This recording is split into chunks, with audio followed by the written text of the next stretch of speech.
From 20 July to 20 August, the truce talks at Kaesong continued to hold the Korean spotlight, with limited ground combat resulting in only minor changes in the battle line.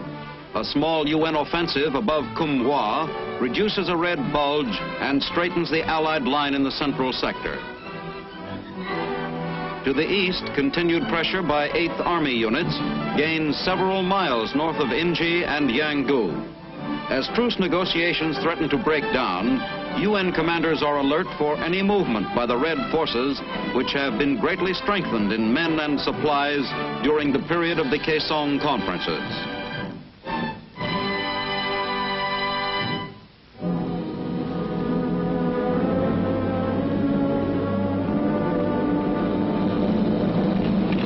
In an action typical of our current hit-and-run tactics, an infantry patrol infiltrates through enemy-held territory in the rugged hills northwest of Inji.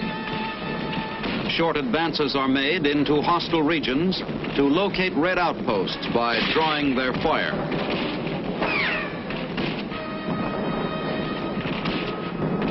Once the enemy positions are pinpointed, the unit maneuvers to concentrate its fire and saturate the area. After inflicting all damage possible on the Red positions, the patrol will pull back within its own lines.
Near Hongchon, a communications team gets final instructions before moving out to install another link in the very high-frequency radio-telephone network.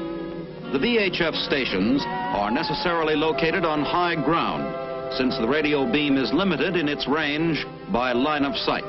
Mountaintops, high peaks, or ridges, though difficult to reach, are the preferred sites. During the last stages of the climb, pack mules captured from the Chinese communists will carry the heavier, bulkier equipment. Because of its relative compactness and light weight, the VHF radio telephone equipment has proved extremely valuable in combat area communications. It is easily and quickly assembled, and problems created by unusual terrain features in wire laying are eliminated. During operation, a VHF station can handle 4 telephone channels simultaneously. Receivers and transmitters are carried on A-frames to the site by Korean civilians hired for the trip. Antennas are set up on the highest ground in the site area to obtain the maximum range.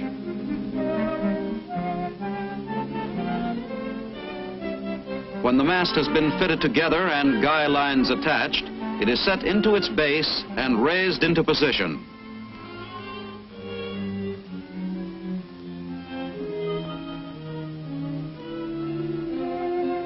The antenna operating on a directional beam is carefully oriented in azimuth.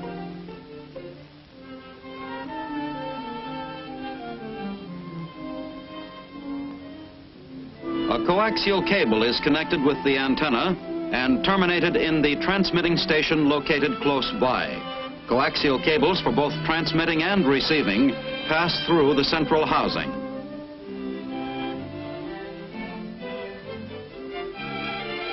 Antennas for transmitting and for receiving are raised and guyed as the installation nears completion.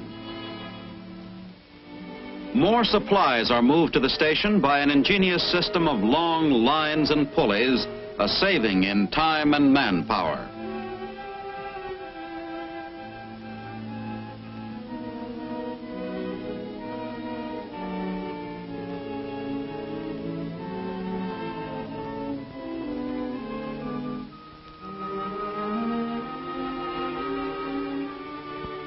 Gasoline for the generator units which provide the electrical energy for the station, food and water for the crew are all hauled up the pulley shuttle system. The newly activated station is ready to make radio contact with another unit.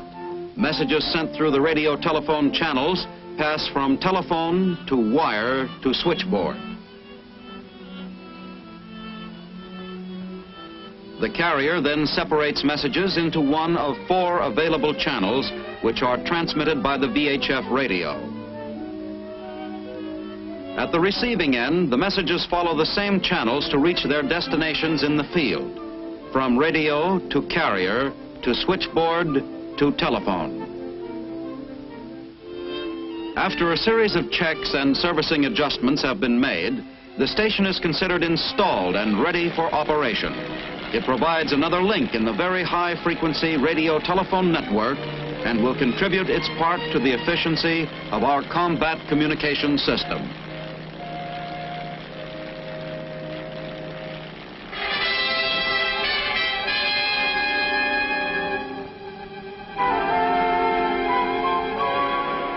In spite of the driving July rains and the tough uphill going, American riflemen renew their attack to secure Hill 1179 north of Yangu.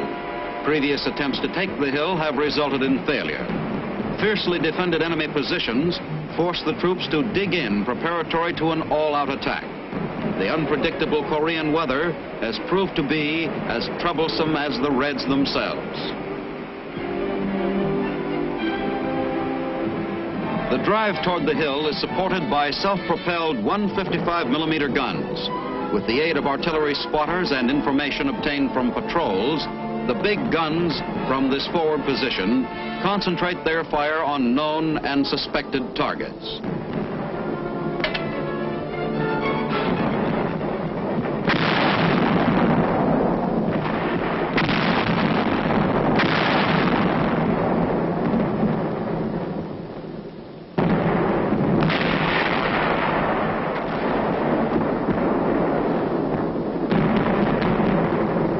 Coordinate their fire in the assault. Surface and air bursts clear the way for the riflemen.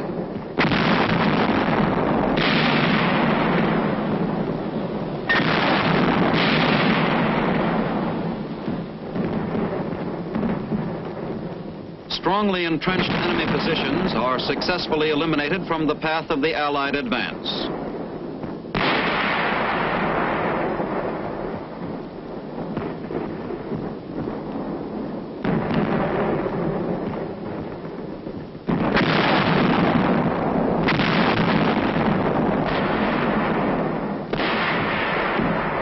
Creeping barrage, a heavy mortar company joins the assault on Hill 1179 in a continuous bombardment of 4.2 shells.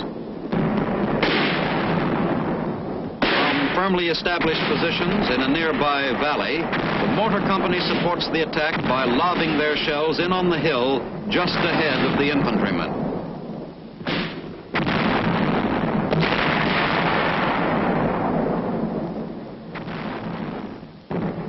C-119 flying boxcars drop ammunition and supplies as the UN unit reorganizes after the hill is taken. Airlift operations are necessary to reach the inaccessible hills of Korea, such as this, whenever supplies cannot be readily brought in by vehicles and other standard supply methods.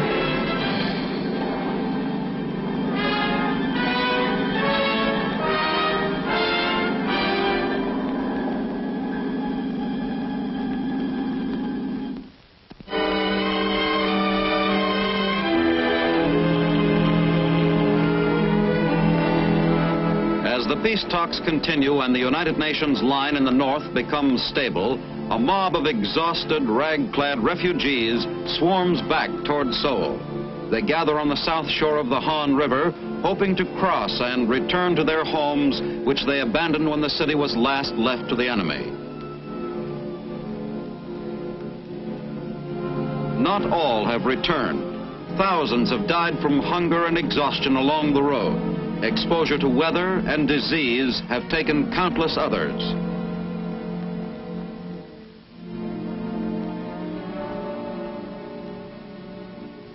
Most of the refugees must be turned back because of the serious food shortage in Seoul. For the present, only farmers and their families will be allowed to re-enter the city. Military authorities must check the papers of everyone seeking to return.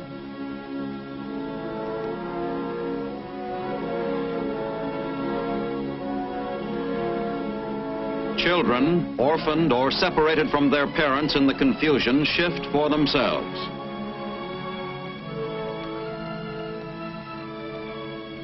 The screening process is a heartbreaking job. Most of these people have walked hundreds of miles to get back and have waited for days to have their papers examined. Those authorized to enter the city receive typhus injections. With the city's facilities destroyed, every precaution must be taken to prevent the spread of disease.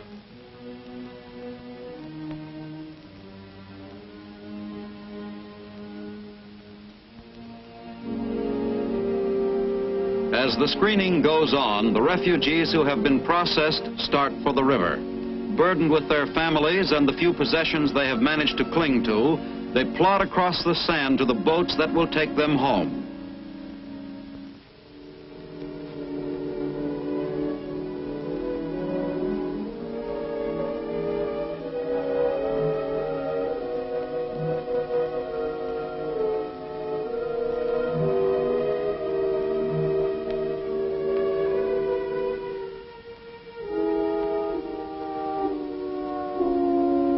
There have been many delays, but for those who have reached the boats, the long journey is almost over.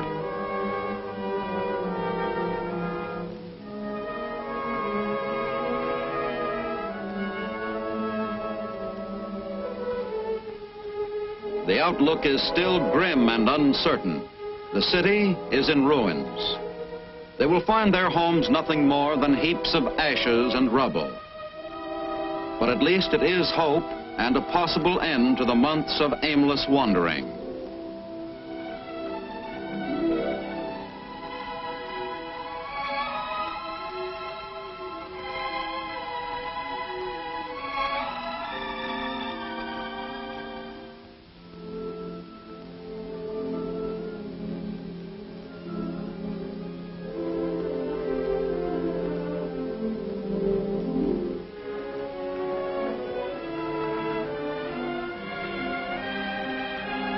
The refugees allowed to return to Seoul are fortunate compared to those who must be left behind. For these unhappy people, like thousands of others wandering through Korea today, there is not even the small comfort of a home in the ruins.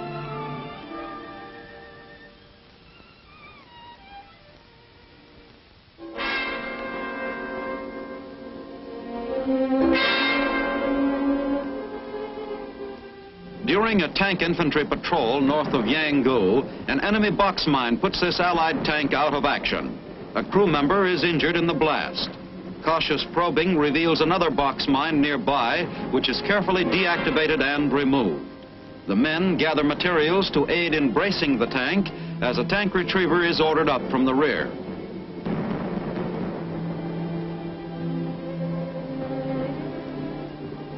Mud and rain, the universal enemies of the soldier, slow down the work.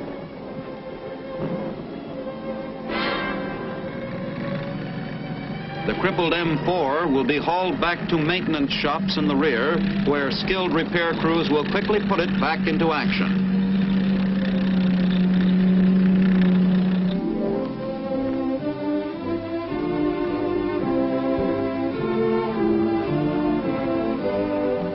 On 27 July, at the Kaesong truce talks, the Reds agree to an agenda, leaving the question of withdrawal of foreign troops to political conferences. The most important question still to be settled is the military demarcation line. Tape recordings are made of the discussions. British and Australian communist correspondents Alan Winnington and Alfred Burchett cover the talks with the Red delegation. Red propaganda posters appear even in Kaesong. With the meeting at an end, General Na-mil and his Chinese colleagues leave to report to their superiors.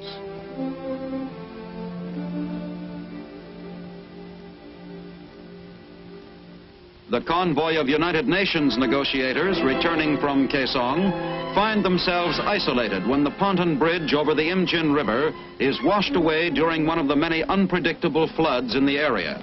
An attempt to rescue an army captain marooned on one of the pontons is made by helicopter. Too weak to hold a line let down to him, the attempt is abandoned and a small boat puts out to rescue him.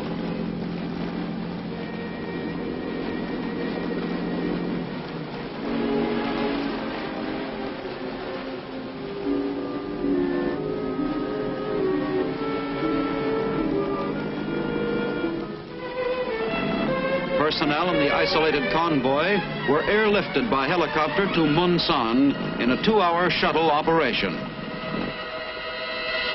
As the peace party leaves Munsan for the August 5th meeting, the agenda question of a military demarcation line has yet to be settled.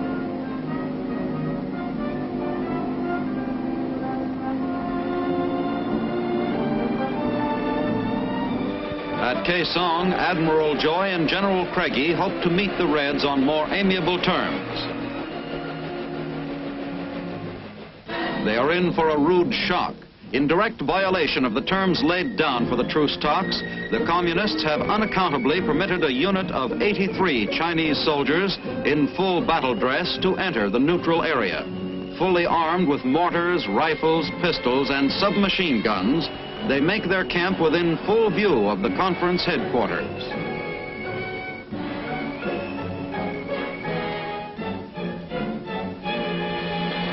An Allied photographer is threatened away by the commander of the Red unit. The shortest session to date was terminated by Admiral Joy after 7 minutes, during which he accused the Reds of the violation. An empty conference room symbolizes the gulf between communism and democracy. Admiral Joy reports the neutrality violation to General Ridgway. The UN negotiators are called back to Tokyo. General Na-Mil, with a sheepish smile, apologizes for the incident.